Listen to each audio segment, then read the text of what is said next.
Assalamualaikum warahmatullahi wabarakatuh. Selamat pagi anak-anakku kelas 10 SMA 1 Rongkop.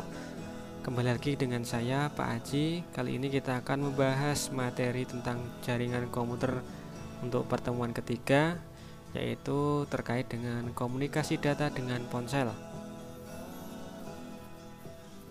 Salah satu penggunaan jaringan internet dalam membantu kehidupan sehari-hari adalah sebagai sarana komunikasi baik melalui ponsel maupun melalui perangkat lainnya.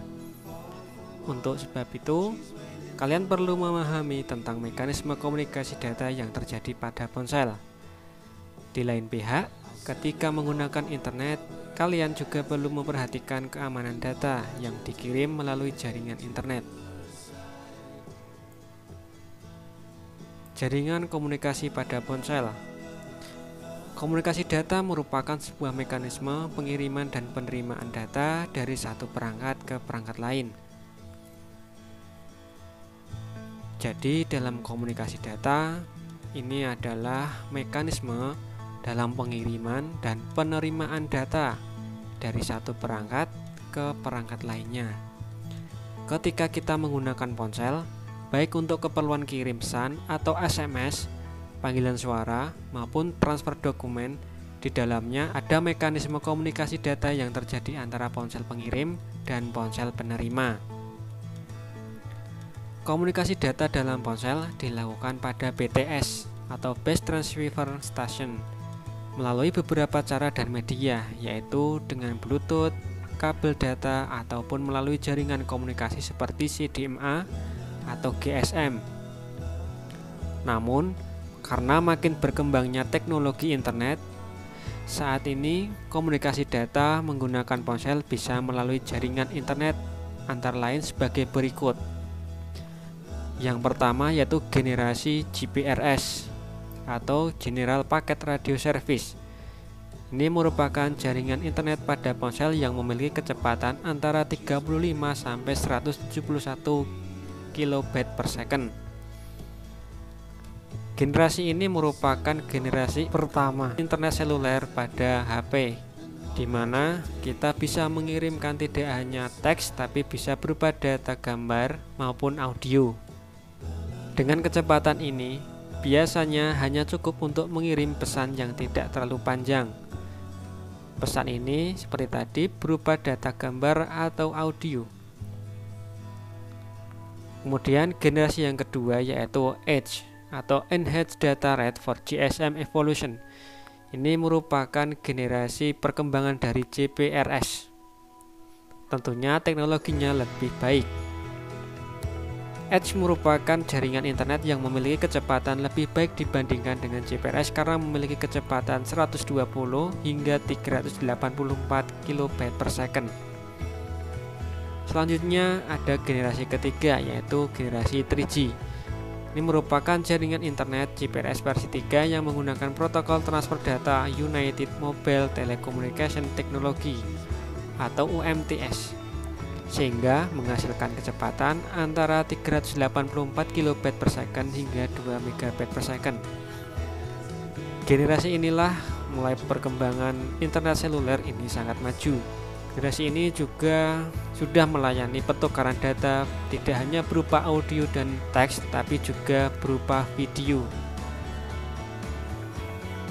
Maka pada generasi ini muncul fitur-fitur pada ponsel yaitu video call. Kemudian generasi yang keempat adalah generasi HSPA atau High Speed Packet Access. Ini yang dikenal dengan nama 3.5G. Ini perkembangan dari teknologi 3G yang sudah maju. Ini memiliki kecepatan 600 kilobit per second hingga 10 megabit per second. Adapun ada yang namanya HSDPA pada generasi ini atau generasi yang lebih tinggi dari HSPA. Singkatannya adalah High Speed Download Packet Access atau biasanya dikenal dengan nama H+.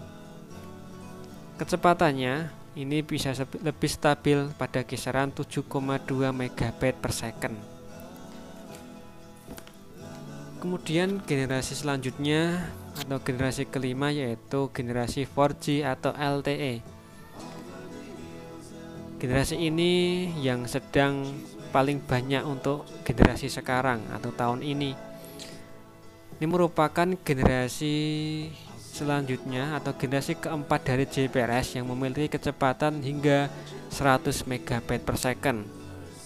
Sebagian besar ini ponsel di pasaran sekarang sudah mendukung yang namanya jaringan 4G atau LTE.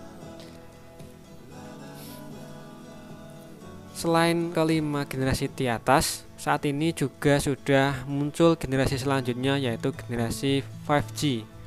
Tapi belum semua HP bisa mengakomodasi fitur ini. Gambar berikut merupakan ilustrasi cara kerja komunikasi data melalui ponsel. Misalnya pada proses ketika kita mengirimkan SMS, pesan akan dikirim ke MSC atau SMS Center melalui jaringan seluler yang tersedia yang meliputi tower BTS yang sedang menghandle komunikasi pengguna, lalu ke BSC, kemudian sampai ke MSC lagi atau Mobile Switch Center. MSC kemudian meneruskan lagi ke SMS Center untuk disimpan. Dari SMS Center kemudian mengecek untuk mengetahui apakah ponsel tujuan sedang aktif dan di manakah ponsel tujuan tersebut berada.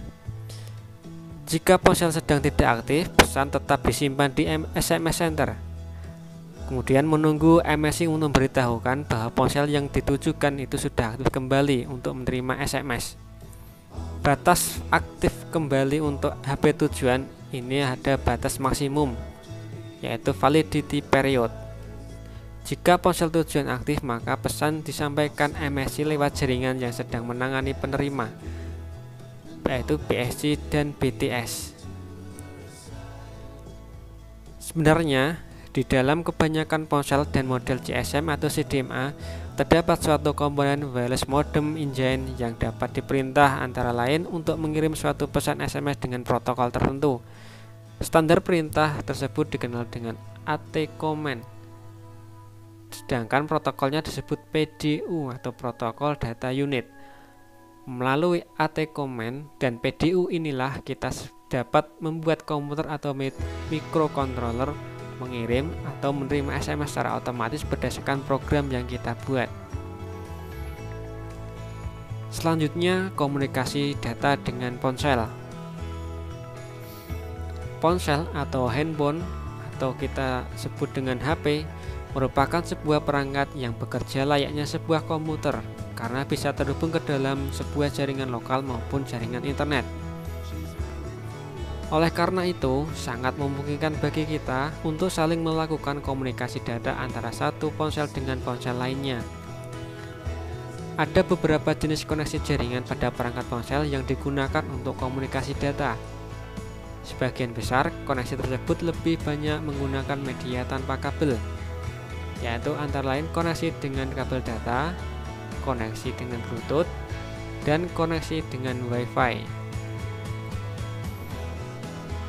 Koneksi dengan kabel. Koneksi dengan kabel pada ponsel biasanya dilakukan dengan menggunakan kabel data atau data kabel. Penggunaannya lebih banyak untuk menghubungkan ponsel dan perangkat komputer atau perangkat lainnya yang memiliki port USB. Karena menggunakan kabel, jangkauan koneksi ini sangat terbatas sesuai dengan panjang kabel data yang dimiliki. Untuk jenis-jenis kabel data ini yang memungkinkan untuk yang disediakan handphone ada berupa kabel USB, kemudian mini USB, ada micro USB, dan sekarang yang teknologi terbaru ada USB Type-C. Kemudian yang kedua adalah koneksi dengan Bluetooth. Bluetooth adalah komunikasi data tanpa kabel yang menggunakan gelombang elektromagnetik yang beroperasi pada frekuensi 2,45. Bluetooth memungkinkan pengguna untuk mengakses perangkat seperti ponsel, printer, mouse, keyboard, dan perangkat lainnya yang bisa terkoneksi tanpa kabel dengan jangkauan sekitar 1 meter. Saya yakin di sekitar kalian sudah banyak media-media elektronik yang menggunakan fitur Bluetooth.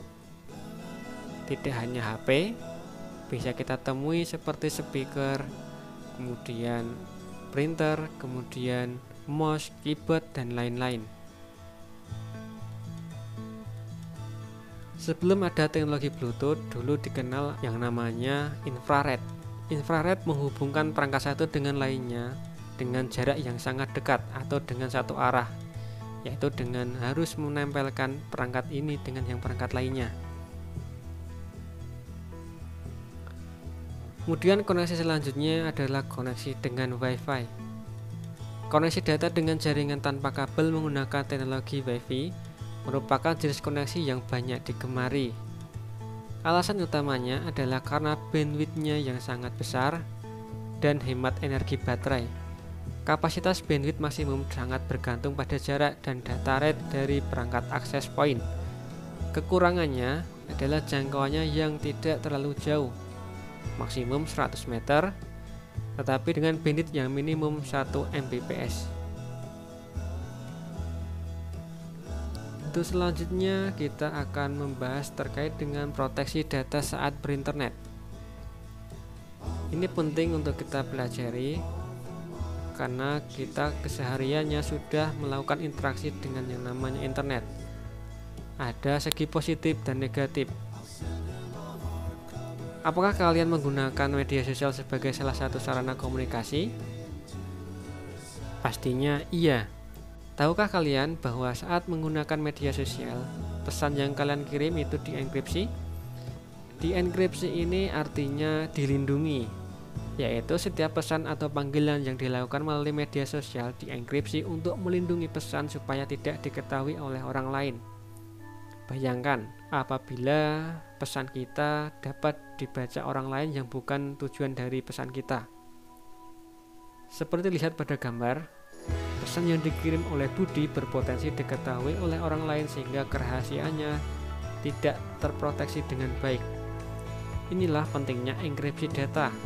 Ketika kalian terkoneksi dengan jaringan internet, kalian harus memastikan bahwa aplikasi messenger yang kalian gunakan memiliki fitur enkripsi supaya data yang kalian kirimkan aman, terproteksi, dan tidak bisa diketahui orang lain. Ketika kalian membuka situs web, kemudian melakukan login ke dalam situs web tersebut dengan memasukkan nama pengguna atau username dan kata sandi atau password, apakah kalian tahu bahwa data yang kalian masukkan aman dan tidak mungkin bisa diketahui orang lain? Untuk memastikan ini, kalian harus paham bahwa situs web yang kalian kunjungi itu aman atau tidak. Cara paling mudah untuk mengetahui situs web yang kalian kunjungi itu aman karena melakukan proteksi pada data yang kalian input adalah dengan melihat di alamat. Pada umumnya, cara komunikasi antara klien dan server adalah klien melakukan request atau permintaan ke server.